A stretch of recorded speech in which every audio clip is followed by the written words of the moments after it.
Alright, I got 12 money habits that may or may not be keeping you poor. Let's skip the fluff and get straight into the video, shall we? This is when you spend money impulsively or emotionally, usually without much thought, in order to fill a certain void, maybe to look richer or to feel better. It's usually money spent on things that you don't really need or can't afford. And this kind of impulsive spending can easily add up without you not being aware of it and leave you very little money for your essentials. We all know that humans buy and consume things because it resonates with us more emotionally than logically. And so instead of trying to gratify yourself in the short term, it's generally better to see how your money can serve you in the long term. Whether you think of buying something valuable, investing it, or saving it. I think it's good to ask yourself whether this thing you're purchasing is actually necessary or meaningful in any way, or if it's just a habitual or emotional purchase that's quite temporary or meaningless. And doing this requires a certain level of discipline, of course, especially if you want to avoid being poor. Overspending is similar to impulsive spending, but it occurs when you spend more than what you can afford on a regular basis. This often happens when you don't have a budget or you ignore your budget when you're making purchases. I highly recommend getting a personal budget sheet to track your finances at least every 2 to 3 months or every quarter, which leads to habit number 3. Not tracking your spending means you don't have a clear picture of where your money is going. This can make it difficult for you to make informed decisions about your money and can lead to overspending or neglecting to save. Living paycheck to paycheck means you have no money left over after paying your bills. I know so many people that make well over 6 figures but still live paycheck to paycheck. How can someone be making over $100,000 a year but still be reliant on their next paycheck to make ends meet? The answer is simple. Their cost of expenses proportionally increased along with their income. And over time, the more they brought in, the more they spent it on new and better things. With these folks, it shows a lack of discipline and the absence of money management skills. And I can't help but feel sorry for them, as they've never had anyone point out this issue to them. They definitely don't teach any kind of financial literacy or education in schools. And so it only makes sense that these people are graduating from college with no kind of financial discipline or money management skills. All of this makes it difficult to invest, save your money, or plan for the future. It can also lead to financial stress and a feeling of being trapped in a cycle of debt, otherwise known as a rat race. And all of this ties into my next point.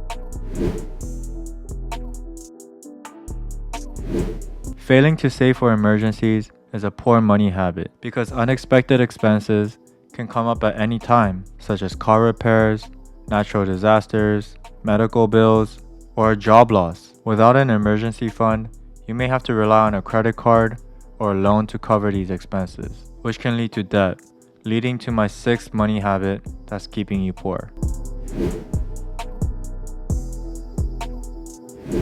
Credit card debt can be very expensive due to high interest rates. The average interest rate for credit cards are around 24%, which is easily one of the highest rates that any system charges you. Paying only the minimum payment can stretch out the debt for years and cost you thousands of dollars in interest. Therefore, I highly advise you to pay your credit card payments on time. And if you do have any payments that are due right now, face the issue at hand and pay it back ASAP.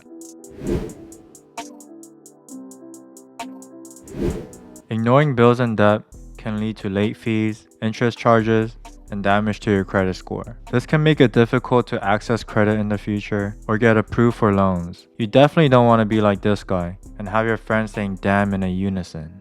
Let me see your And I did something wrong. Nah, good, that bitch. Damn! I wouldn't front you a gram. When you have your friends singing damn in a unison, in a harmony like that, that's definitely never a good sign. I say this brother right here needs a link to my YouTube channel to financially educate himself. So if you know him, send him a link to my channel.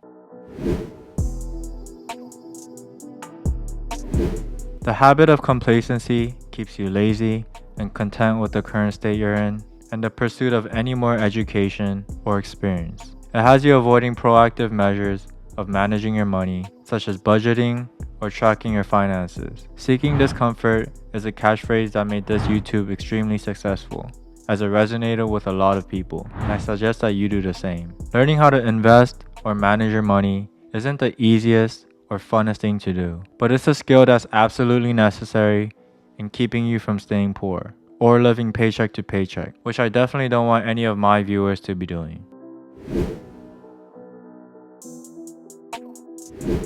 Listen, you can't expect to get rich reasonably fast by earning minimum wage or low income every year. To get rich, you have to increase your earnings so that you can invest more rapidly. This ties into my other habit of complacency, as you may find yourself at that Burger King job for a month now, maybe because of the comfortability of it or the cute girl that works there, but it's definitely not the best choice for your career path and financial goals. I knew that when I was working a minimum wage job at a shaved ice cream shop or as a server in a Korean barbecue restaurant, that this was all a means to an end, and that I couldn't see myself in this position for the long term. While I was there, I was looking for other jobs to get more for my time, and found many other things because I realized that I was in the wrong field. Just to add on, if you get a phlebotomist or a CNA license, you can easily increase your income. And then you can get a job at a renowned hospital or university like Kaiser or UCLA. And most of these places will reimburse you for your tuition costs for you to get further education.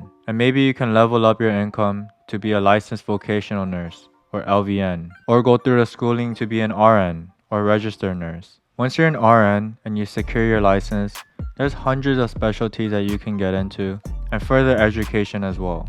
And I know many nurses that are making well over $100 an hour and are also able to set their vacation whenever they want to. And all this comes for free, as I know many people who had leveled themselves up from becoming a janitor in a hospital to becoming a CNA or phlebotomist and then ultimately becoming a nurse. And so I don't see any room for excuses or laziness.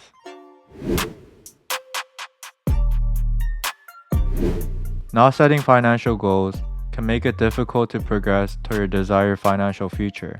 Setting goals can help you prioritize your spending, make informed decisions about your money, and keep you motivated to save and invest for the future.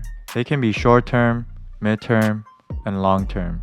And so when you come up with these goals after some time to think about them, they'll consciously and subconsciously marinate in your mind. And so whenever a situation comes up where you would normally spend that money, having these goals forces you to reconsider your decisions and ultimately change your spending behavior and habits.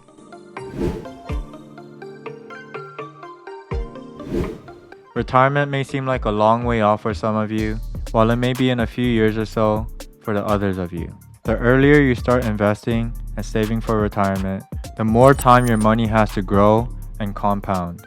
Not planning for retirement can leave you with little to no money when you need it the most. And I know I'd hate to be at the age of 60 or so, where I'm relying on government subsidies and benefits to just scrape by, instead of living my best life comfortably and doing things that I've always wanted to do and are the most fulfilling to me.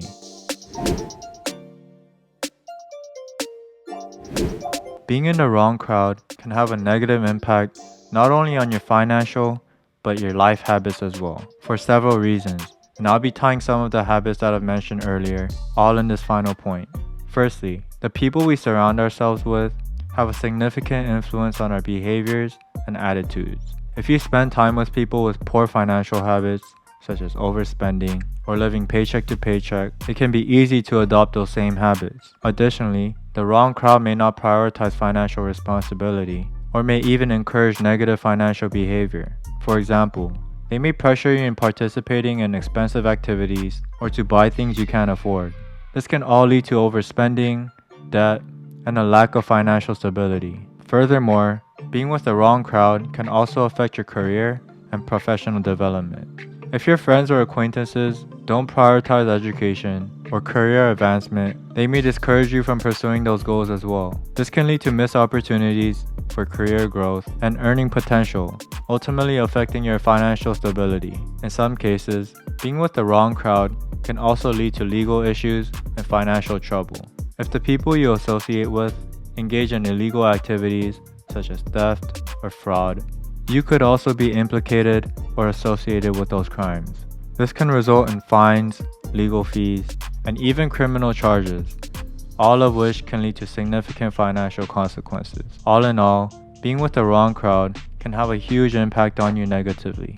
So it's important to surround yourself with people who share the same values and priorities in order to maintain healthy financial habits and achieve long-term financial stability. If you don't seem to have any people around you who share the same financial perspectives as you, social media is always there for you to connect with anybody, especially me. Please feel free to send me a message on Instagram, as I love to connect about anything. You guys are the best, and I'll catch you guys later.